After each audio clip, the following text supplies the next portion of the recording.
할렐루야. 하나님께서 오늘도 우리를 이부 예배 자리로 어버이 주일로 예배하게 하셨습니다. 우리 함께 예배하는 성도님들과 인사 나누겠습니다. 부모님을 공경합시다. 부모님을 공경합시다. 존경받는 부모가 됩시다. 존경받는 부모가 됩시다. 공경해야 될 부모가 있는 것 행복한 일입니다. 복된 일입니다. 하나님의 복이 그 부모를 통해서 흘러가기 때문입니다. 또한 이미 기회를 놓치신 분도 있지만 자녀가 복되기 위해서는 부모인 우리를 공경해야 되지 않습니까?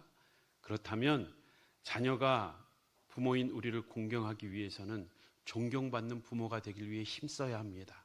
그래야 잘되고 복되는 것입니다. 하나님이 약속하셨습니다. 부모를 공경하면 땅에서 잘되고 장수할 것을. 우리의 자녀들이 잘되길 원하십니까? 잘되길 원하시는 분이 많지 않은 것 같아요. 왜? 우리보다는 잘 돼야죠. 그렇다면 우리에게 부모에게 공경할 수 있도록 우리는 존경받는 부모가 될 수 있도록 우리가 그들이 부모를 공경하는 일에 장애물이 되지 않도록 힘써야 될 줄 믿습니다. 우리 존경받는 부모가 됩시다. 옆에 계신 분 부모님이 더 많으셔서 한 번 더 인사하겠습니다. 존경받는 부모가 됩시다. 존경받는 부모가 됩시다. 5월을 맞이하면서 어린이 주일에 말씀드렸습니다. 하나님은 이 가정을 우리가 만들었다 하지 않고 하나님이 친히 결혼이라는 제도를 통해서 가정의 공동체를 세우셨다라고 말씀하셨습니다. 제가 창조사역의 절정에 라고 하면 가정이라고 외치십시오. 그리고 구속사역의 절정에 하면 교회라고 외치십시오. 자, 창조사역의 절정에 가정을 만드셨고 구속사역의 절정에 교회를 세우셨습니다. 이것은 신학적으로 매우 중요한 공식입니다. 잊지 마십시오. 창세기를 다룰 때, 계시록을 다룰 때 이 에덴이 어떻게 새 하늘과 새 땅으로 이어지는지, 이 교회, 이 가정이 어떻게 교회로 또 새 예루살렘인 우리의 신부로 이어지는지 아주 명쾌하게 그 언약이 점진적으로 발전하는 모습을 볼 수 있습니다.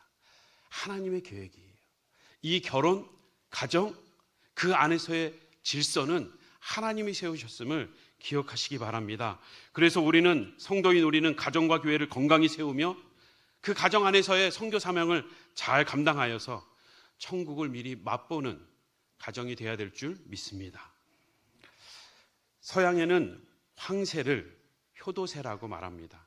그 황새는 한번 짝을 맺으면 평생 그 짝이 되는 새를 잊지 않고 평생 함께하고 그 새끼 황새들은 나이 들고 병든 부모 새를 끝까지 돌보고 먹이를 가져다 주고 또 그 날개로 품는다고 합니다. 마치 어미가 자식을 품듯이 새끼가 그 자식이 부모를 오히려 품는 모습을 보여준다고 합니다. 비록 말 못하는 금수지만 우리를 숙연하게 만듭니다.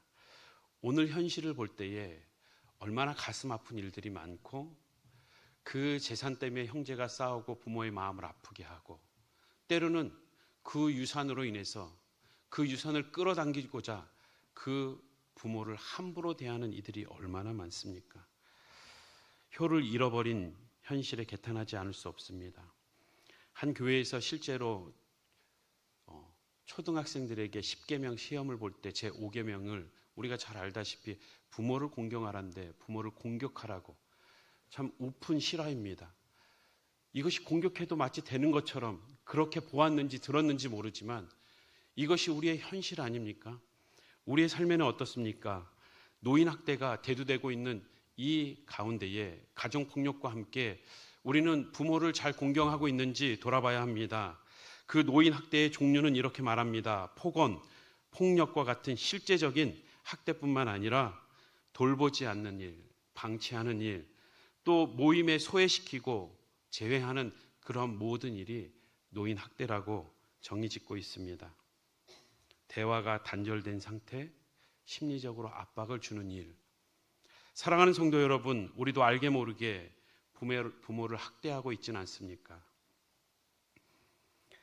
부모님의 공경을 소홀히 하고 있지는 않습니까? 자녀가 아플 때는 만사를 제치고 병원에 데려가지만 부모가 아프면 또 아프냐고 마치 꾸지람하듯이 전화로만 짜증 섞인 목소리로 빨리 병원 가시라고 냉랭하게 전화하진 않습니까? 본문엔 우리의 이러한 연약함을 잘 알고 있기에 하나님께서 부모를 공경하라고 강조하십니다. 아이러니한 건 그러면 제6계명엔 너희 자식을 잘 돌봐라라는 계명도 있어야 되는데 하나님은 그런 계명을 주시지 않았습니다.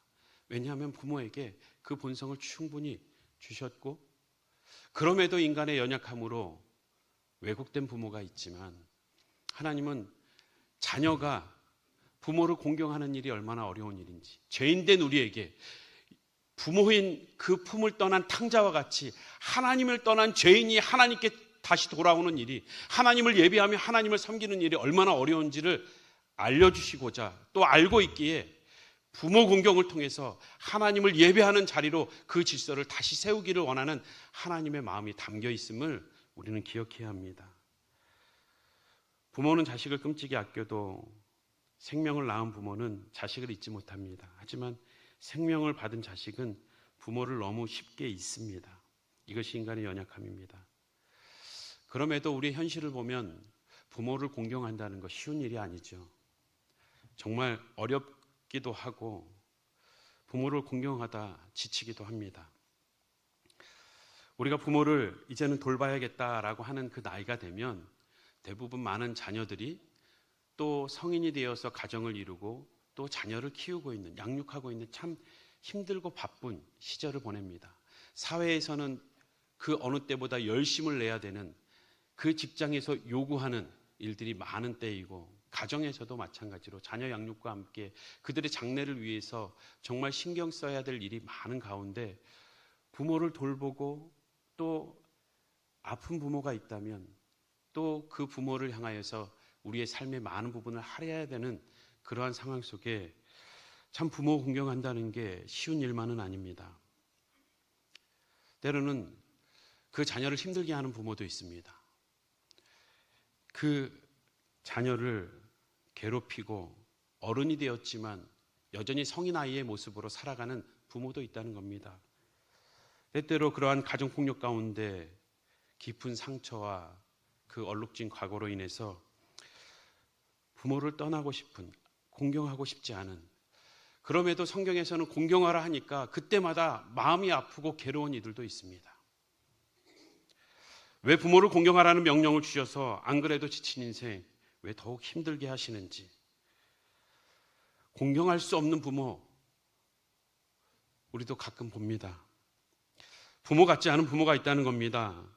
중독자 가정에서 그 자녀들도 동반 의존을 가지고 살아가게끔 만드는, 정상적이지 않은데 그게 마치 정상적인 것처럼 부모 눈치 보며 살아가게 만드는, 어렸을 때부터 그렇게 키우는 부모들이 있다는 겁니다. 자신이 절제하지 못해서 술을 먹고 흥청망청하지만 다 너가 공부를 못해서 그런다고, 너가 부모 말을 안 들으니까 그런다고 부모가 되어서도 자녀들에게 모든 책임을 전가하면서 아무런 가정에 책임을 지지 않는 부모들의 모습도 봅니다. 엮이는 가정에서 버림받고 스스로 자란 자녀들을 볼 때는 너무나 안타깝기 그지없습니다. 몇 해 전에 뉴스를 보셨을 겁니다. 자녀를 버린 부모가 53년 만에 다시 자녀를 찾은 거예요. 이유는 그 자녀의 사망보험금을 받기 위해서 자녀를 찾은 겁니다. 내가 부모라고. 말도 안 되는 부모도 있습니다. 우린 그런 부모마저도 공경해야 될 이유가 있습니까? 그럼에도 오늘 본문은 분명하게 하나님께서 부모를 공경하라 라고 말씀하십니다. 신명기 5장 16절을 보면 너는 내 하나님 여호와께서 명령한 대로, 이것은 선택이 아니라 권유가 아니라 명령입니다. 바꿀 수 없는 하나님의 질서입니다. 1계명부터 4계명은 하나님과의 관계 속에서 지켜야 될 명령이라면 5계명부터 6계명까지는 사람 사이에서 지켜야 될 그 명령인데 그 하나님과 인간 사이에 부모를 공경하는 것을 두었습니다. 이것은 약속 있는 첫 계명이다. 그러면 약속이 있는 둘째 계명은 뭐냐, 셋째 계명은 뭐냐, 이것을 얘기하는 것이 아니라 첫째 되는 가장 중요한, 가장 무게 있는 계명이다라는 말씀입니다. 왜 부모를 공경해야 됩니까? 우리가 앞서 읽은 것처럼 그것은 자명합니다. 하나님의 명령이기 때문입니다. 그럼 하나님은 왜 공경하고 싶지 않은 부모마저도 예외 상황으로 두지 않고 그 부모를 공경하라고 명령하고 계십니까? 하나님은 그 효를 통해서 무엇을 말씀하고 싶은 걸까? 그것은 부모 공경을 통해서 하나님의 예배를 알게 하기 위함입니다. 하나님을 예배하는 일을 그 가정에서부터 가르치고 하나님과의 관계가 회복되는 것이 얼마나 중요한지 그 작은 교회, 그 공동체 안에서 배우길 원하신 것입니다. 부모를 공경해야 되는 것은 그 부모의 행동과 삶과 인격에서 근거하는 것이 아니라 하나님이 허락하신 그 자리, 역할, 사명 때문에 하나님의 권위로 주어진 자리이기 때문에 하나님은 공경하라고 말씀하십니다. 하나님과 역할을 대신하여 동역하고 있기 때문에 마치 하나님을 떠난 죄인들처럼 하나님과의 바른 관계로 돌아오길 바라는 하나님의 마음이 부모 공경에 그려져 있다는 겁니다. 이 경외라는 단어, 여호와를 경외하라, 성경에 많이 나옵니다. 여호와에게만, 하나님에게만 사용하는 단어입니다. 그런데 특이하게도 이 여호와를 경외하라는 단어는 단 예외로 부모에게 허락되어지고 있습니다. 잠언 10장 27절 우리 함께 읽어보겠습니다. 시작. 여호와를 경외하면 장수하느니라. 그러나 악인의 수명은 짧아지느니라. 아멘. 레위기 19장 3절도 함께 읽어보겠습니다. 시작. 너희 각 사람은 부모를 경외하고 나의 안식일을 지키라. 나는 너희의 하나님 여호와이니라. 부모를 경외하고 경외한다. 야래 두려움으로 존경하라고. 너희가 그 선을 넘지 말라고. 선악과를 두셨을 때에 하나님의 영역과 그 창조주 하나님과 피조물의 영역을 분명히 그어두신 것처럼 하나님은 무한히 우리를 사랑하지만 기본이 되는 아주 중요한 질서를 무너뜨리지 않으셨습니다. 우리가 하나님이 될 수 없다는 겁니다. 우리가 선악의 기준이 될 수 없다는 겁니다. 부모가 아무리 잘해주고 아빠가 친구처럼 놀아준다고 해서 어느 순간 아빠랑 나랑 친하고 아빠랑 나랑 가까우니까 내일부터는 내가 아빠 할게. 이건 말이 안 되는 거예요. 하나님이 정해주신 분명한 질서가 있다는 겁니다. 창조의 질서입니다. 하나님과 우리를 신과 같이 여기시는, 신부로 맞아주시는, 우리가 부활할 때에 하나님과 같이 된다는 이 영광스러움이 초대가 있음에도 창조주 하나님과 피조물 인간은 분명히 구분되어 있듯이 그 질서를 가정 안에서 분명히 세우셨다는 겁니다. 그렇다면 하나님은 어떻게 부모를 공경하길 원하시는가? 성경에서 우리는 다시 한번 찾아보고자 합니다. 부모를 공경하라 하였는데 어떻게 공경하길 원하십니까? 그것은 앞에서 얘기했듯이 공경받을 만한 자격이 없는 그러한 부모, 그 부모를 공경하기 위해서는 먼저 그 부모를 용서하는 일이 먼저 되어야 합니다. 부모를 받아들이고 용납하고 그를 이해하고 용서하지 않으면 공경할 수 없습니다. 부모 용서하기라는 책이 있습니다. 거기에 주인공은 그렇게 표현합니다. 가정에 아무런 보탬이 안 됐던, 정말 힘든 가운데에서도 어머니는 힘을 다해서 나가서 일을 하는데 아버지는 아무 일도 하지 않고 술을 마시며 소파에 누워서 아무 일도 하지 않고 일주일에 3만 원 정도로 버텨야 되는 그 상황에 얼마 안 되는 그 돈마저 다 갖고 집을 달아났던 아빠. 평생에 용서할 수 없죠. 근데 나이 들어 그 아버지를 찾아가고 그 아버지를 용서하기 시작합니다. 너희가 용서하지 않으면 나도 용서하지 않겠다는 그 말씀에 큰 울림을 받고 부모를 용서하기로, 아버지를 용서하기로 찾아갔을 때에 그 아버지가 그 오랜 시절부터 정신분열증을 앓고 있었고 그 누구와도, 자식하고도 부부하고도 정상적인 관계를 맺을 수 없는 그러한 질병에 있었음을 그때서야 깨닫고 부모를 이해하고 그 노년에 그 아버지를 모시는 내용입니다. 사랑하는 성도 여러분, 우리가 부모를 용서할 수 없는 어떠한 아픔이 있다 할지라도 우리는 용서해야 합니다. 우리도 그 부모와 같이 가해자이기 때문입니다. 우리가 십자가 앞에 가해자요? 부모의 연약함처럼 우리의 연약함도 있다는 겁니다. 우리는 내 자식에게 잘해주는 것 같지만 그 자녀는 자녀대로 부모에게 얼마나 큰 상처를 받고 있는지 아셔야 합니다. 때로는 우리가 부모에게로부터 받은 상처라고 하는 그 상처, 부모님도 죄인이요, 연약함이 있고 그 부모도 그 부모로부터 받은 상처가 있고 아픔이 있고 치유되지 못한 채 어느 순간 아버지가 되고 어머니가 되며 그 부모의 역할을 처음 감당하며 왜 실수가 없고 허물이 없고 연약함이 없었겠습니까? 우리가 이것을 이해하지 않는다면, 용서하지 않는다면 우리 자녀들도 우리는 다 풀어주었다 생각하지만 우리에게로부터 받은 상처를 끝까지 용서하지 않고 대적하는 자녀의 모습을 보게 될 것입니다. 이것을 성경에서는 이렇게 표현합니다. 너희가 사람의 잘못을 용서하지 아니하면 너희 아버지께서도 너희 잘못을 용서하지 아니하시리라. 하나님이 용서하지 않는 그 심판이 우리 자녀들로부터 다시 받게 될 것입니다. 우리가 용서할 때에, 그러한 용서하는 모습을 볼 때에 부모도 존경받을 뿐만 아니라 우리도 존경받는 부모로 서게 될 것입니다. 에베소서 4장 32절 말씀 우리 함께 읽겠습니다. 시작. 서로 친절하게 하며 불쌍히 여기며 서로 용서하기를 하나님이 그리스도 안에서 너희를 용서하심과 같이 하라. 서로에는 우리의 가정도 포함되어 있고 부모님도 포함되어 있습니다.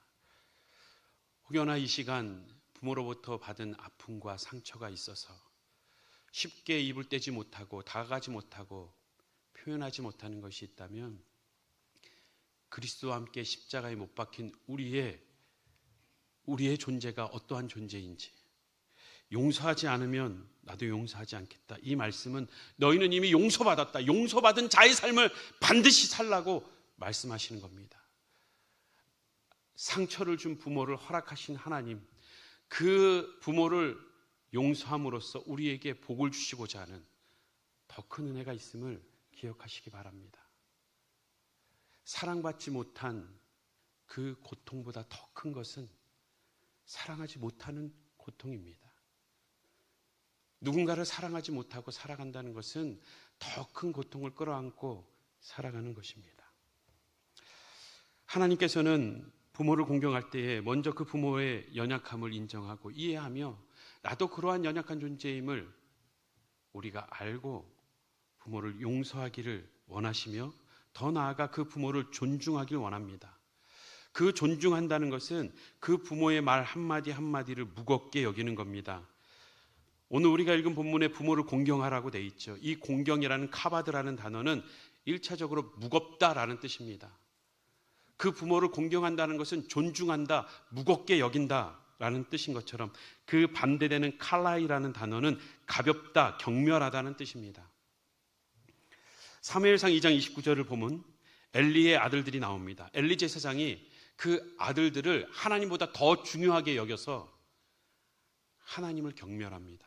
여기서 더 중히 여기다는 단어는 동일한 카바드라는 단어입니다.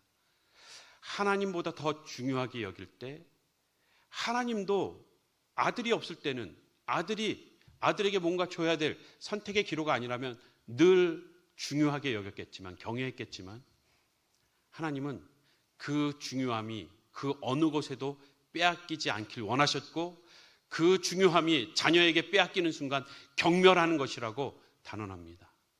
그리고 심판합니다. 사랑하는 성도 여러분, 부모를 무겁게 여기고 계십니까? 중요히 여기고 계십니까? 하나님이 필요할 때는 하나님을 귀하게 중하게 여기다가 내가 더 원하는 나 자신과 같은 나에게를 향하여선 더 중요하게 여기는 어리석음을 범했던 엘리처럼 우리도 부모가 필요할 때는 중히 여기다가 필요 없을 땐 또 다시 부모를 경멸히 여기는 행동은 없는지 돌아보길 주님의 이름으로 축복합니다. 공경하지 않는 모든 것은 경멸하는 겁니다. 두 주인을 섬길 수 없습니다. 늘 하나님을 섬겼지만 우상을 함께 섬기는 것을 역겨워했던 것처럼 필요할 때만 공경하는 것, 그것은 곧 경멸입니다. 신명기 27장 16절, 그의 부모를 경홀히 여기는 자는 저주를 받을 것이라 할 것이요 모든 백성은 아멘할지니라. 부모를 공경하는 우리 모든 성도님들 되시길 주님의 이름으로 축복합니다. 잠언 23장 22절 말씀 우리 함께 읽겠습니다. 시작. 너를 낳은 아비에게 청종하고 내 늙은 어미를 경히 여기지 말지니라. 가볍게 여기지 말라, 칼라에 하지 말라. 너는 카바드, 무겁게 여겨야 됩니다. 그 무겁게 여기는 그 세 번째는 청종하는 겁니다. 잘 듣고 행하는 겁니다. 하나님께서는 어떻게 부모를 공경하길 원하시는가? 그것은 부모님께 순종함으로 우리는 공경할 수 있습니다. 자녀들아, 주 안에서 너희 부모를 순종하라. 이것이 옳으니라. 이것이 옳다라는 것은 이것이 의로운 일이다라는 뜻과 함께 1차적인 의미는 죄가 없다, 거룩하다, 깨끗하다라는 뜻입니다. 우리가 하나님의 형상으로 지음받고 깨끗했을 때에, 죄가 없는 상태였을 때에 우리에게 주어진 본성, 그 본성은 부모에게 순종하는 것으로 하나님은 주셨다는 겁니다. 골로새 교인들에게도 말씀합니다. 모든 일에 부모에게 순종하라. 더 강조해서 얘기하죠. 특별히 이 골로새 지역은 무역의 도시로서 많은 사람들이 혼혈되어 있고 또한 혈연적인 유대 관계가 약한 그러한 도시였습니다. 그래서 헬레니즘적 영향을 통해서 영지주의 사상이 들어오며 부모를 섬기는 일, 육적인 일, 하나님을 섬기는 일, 영적인 일, 이것이 정 다른 것처럼 구분되었던 그 도시를 향하여서 더 강하게 강조하고 있는 것입니다. 잠언 23장 25절 말씀처럼 내 부모를 즐겁게 하고 너를 낳은 어미를 기쁘게 하라. 순종하는 것, 그 부모의 말을 즐겁게 듣고 기쁘게 순종할 때에 그 부모를 공경하는 일이 됩니다. 순종이 제사보다 낫다라고 하나님이 말씀하시며 순종하는 것이 너희가 좋은 것을 가져오는 것보다 내 마음이 더 기쁘다 말씀하신 것처럼 우리가 부모의 마음을 기쁘게 할 수 있는 것, 순종하는 것입니다.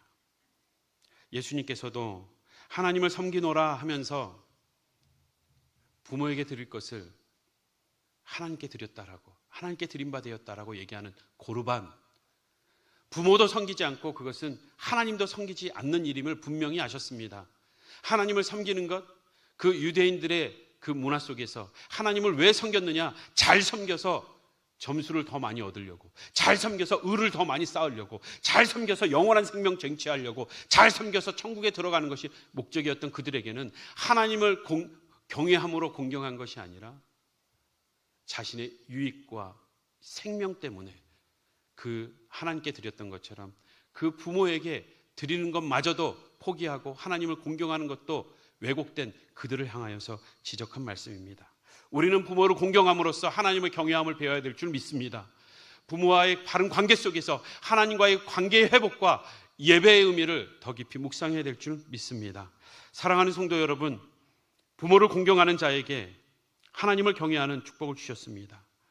약속하셨습니다. 부모를 공경하는 것이 우리에게 힘겹고 어렵고 우리를 지치게 만드는 것이 아니라 오히려 너희가 잘 된다고, 이 땅에서 잘 된다고 약속하셨습니다. 진정한 성공은 하나님께 있습니다. 이 땅에서 성공하길 원하십니까? 우리의 자녀가 성공하길 원하십니까? 부모를 공경하십시오. 부모 공경하는 것을 가르치십시오. 자녀들이 공부를 잘해서 성공하는 게 아닙니다. 똑똑해서 성공하는 것이 아닙니다. 하나님은 분명히 약속하셨습니다. 부모를 공경하는 자에게 이 땅에서 잘 되고 장수할 것을 약속하셨습니다. 실제 장수하는 가문의 통계를 보면 효자들이 많이 있다고 합니다. 일반적인 축복이죠.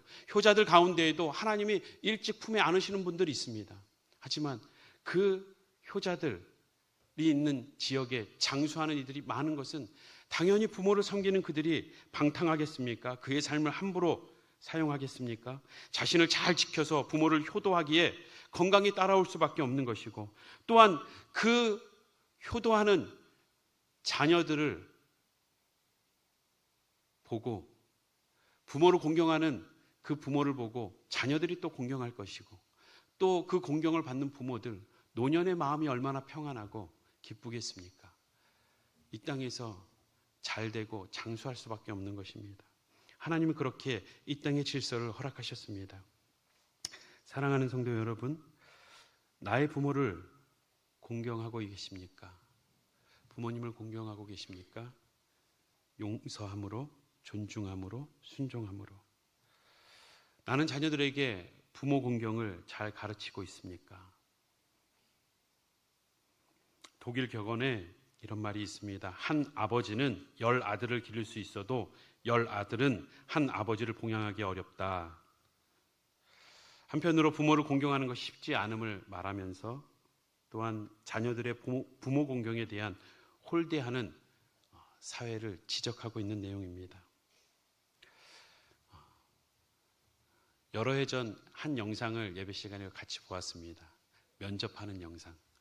온라인상에 직원을 구하면서 아주 중요하고 특별한 직장이라고, 이것은 비밀을 유지해야 되는 아주 중요한 직업인데 면접에 청한 이들이 온라인으로 면접을 봅니다.